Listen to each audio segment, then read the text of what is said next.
Hey everybody, it's Kimberly, and today I'm going to talk to you about meal planning and how it can help you to stay on track as you're looking to eat clean. It can save you time and money and help reduce stress as you go through the week. So first, I'm going to recommend that you take one day and you have that your day that you usually use to sit out and look at the week ahead. For me, that's Sunday evenings. Sunday evenings, I sit down, I get out my computer and my paper and whatever I'm gonna use, my phone if I'm using an app, and I start planning meals for the week. We typically eat the same thing for breakfast every day and the same thing for lunch every day.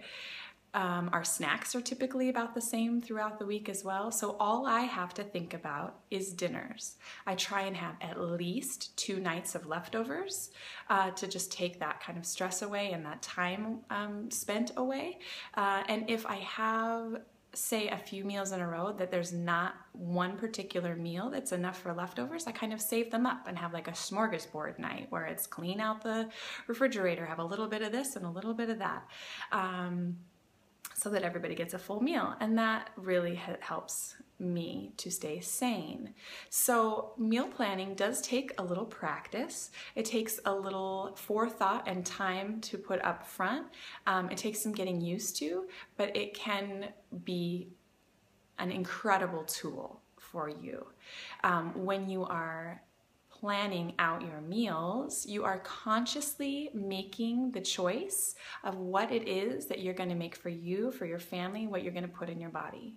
When you have those healthy choices already in the house, and if you have looked at the week ahead and said, oh, you know, this day is going to be pretty crazy in the morning, I'll cook in the afternoon, or this day is going to be really crazy in the afternoon, I'll put a crock pot thing in the morning.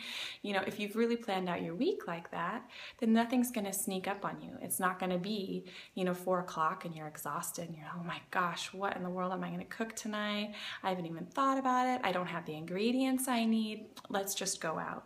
Because when you go out, you don't necessarily know what's going into your food when they make it. When you cook at home, you know what's going in it. You know what you're eating. And it's a lot easier to make healthy choices once a week versus when you're sitting there and you have that menu in front of you that has all that amazing sounding food on it that doesn't necessarily help you reach your goals.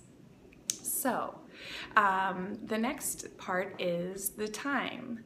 If you are spending time to go back to the market multiple times a week going, oh, I don't have the ingredient for this, or oh, I haven't figured out a meal for that, I'll figure it out later.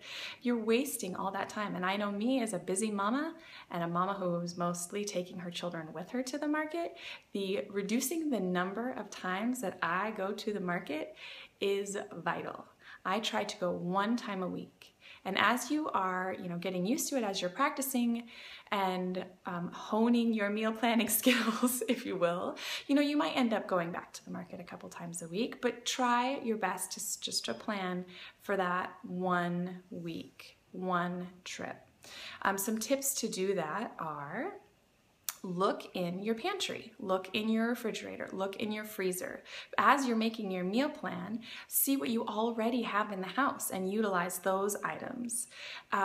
When you are going through your week, have like a running grocery list for the things that aren't necessarily meal oriented, but things that you will need, that you run out of during the week, or that you might not think about, like you run out of foil or you're running low. Add it to the list. That way you don't forget it the next week and you don't end up having to make that special trip back because you've forgotten something.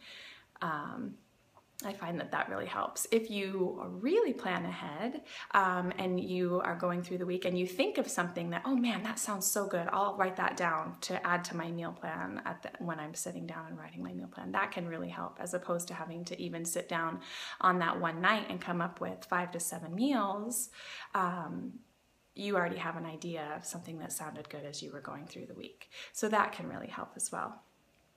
All right. The other thing is, if you want to eat clean and healthy and you are struggling with that, a simple thing to do is don't buy the crap, right? Even if your family wants it, they don't need it either. If it's not in your house and you're only going to the market 1 time a week, you only have to resist that temptation 1 time. Don't buy it, don't have it in your house. Even if it's in your house already, consider throwing it away. That's really hard for me because I am budget conscious. And I think to myself, well, we have it, I should just eat it and we'll get rid of it that way and then we'll move on. And you can do that, but also try and think about the fact that your body deserves more. Your body is not the garbage can, and just because you have it doesn't mean that you have to eat it if you know that it is not going to serve your health. Some other tools, Pinterest is incredible. It is an incredible resource for meal planning. Not only can you actually Google meal plans and someone has done it for you, but there's printables, like free printables that help you make a grocery list, that help you make a meal plan and think about the rest. Or you can make specific boards. Make boards for, these are the favorite things that my family has eaten through, over this time, and these are our go-to staples that we really like. Or these are, new meals that we haven't tried yet that sound really good and I'd like to make those at some point. Or these are specific chicken meals, or these are specific slow cooker meals, or however you want to divide your boards. It doesn't really matter, whatever works best for you and works in your mind. But it's one place that you can go and get everything at one stop. We have in our pantry like a section of cookbooks, and I have my Pinterest board. And I never go into the pantry and look at those cookbooks unless I'm really, really struggling, or if I know there's something specific in there. I just don't want to take the time to sit there and thumb through. I want to have them at the tips of my fingers on the screen so quickly, so easily. There's also, you can search for specific recipes, or you can search for grander topics. Like you can search slow cooker recipes, you can search chilies or stews or soups, or how to grill a halibut or a piece of halibut. Or you can search for Whole30 is a really good thing to search for. It is essentially a 30-day challenge, and it is very, very clean eating. So if you get a Whole30 approved, if you will, recipe, you're going to guarantee be eating clean eating. You can search for paleo items unless you are vegetarian, in which that won't really work for you at all. But paleo is usually pretty clean as well. And so that's another one to go for. You can search just specifically clean eating recipes. Pinterest is amazing. There also is meal planning tips on there. There is like little ideas. I saw this one the other day that I really, really loved that I want to try. So it was a whole bunch of magnets, little small like circle independent magnets, and they just wrote on them. So they wrote on them like their favorite meals, like, slow cooker carnitas and, spinach pizza, or, whatever it is. And they have a whole bunch of them in a jar, and they can just pull them out and say, oh yeah, that sounds good, I'll put that here. Or you can lay them all out on your refrigerator and just move them around. And then not only is it helping you to visualize your meal plan, but then you can just leave them on your fridge, and then your whole family knows what they're having, and you don't get confused and forget. Because I know I write the menu on the back of the grocery list, and then about 5 times a week I'm going, where's my grocery list? Did I throw it away? What am I supposed to be cooking? Anyway, so that's another idea.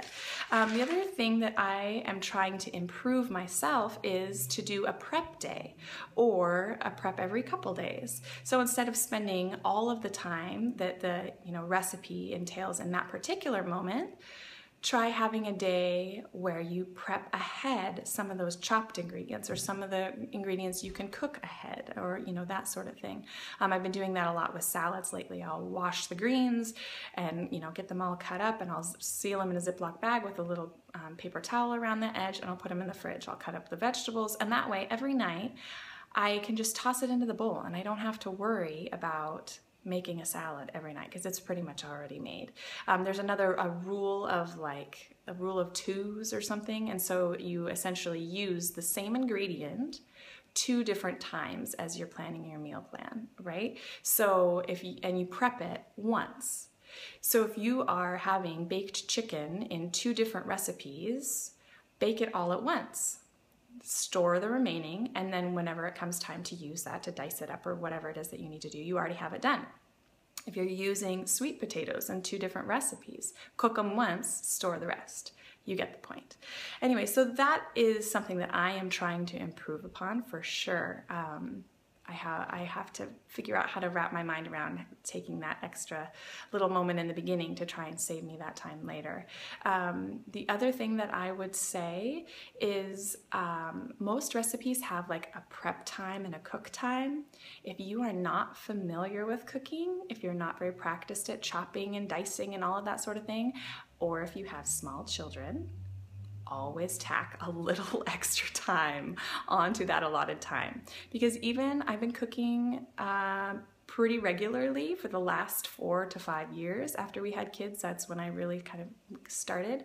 I'm a pretty efficient cooker, but I never get to actually just stand there and do it.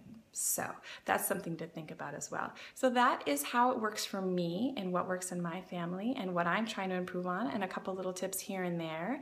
I would love to hear your thoughts, your opinions, if you have any questions. If you have any tips you want to share, what works best for you, what you find to be the most appealing thing about food planning, any areas where you would like to work, comment below. Let me know. Let's make a conversation of it. Oh, and one last thing. If you are that kind of person who's just not super familiar with cooking and cutting and how to prep things, YouTube, Pinterest, like there are guides, there are resources for everything. Just look in the internet.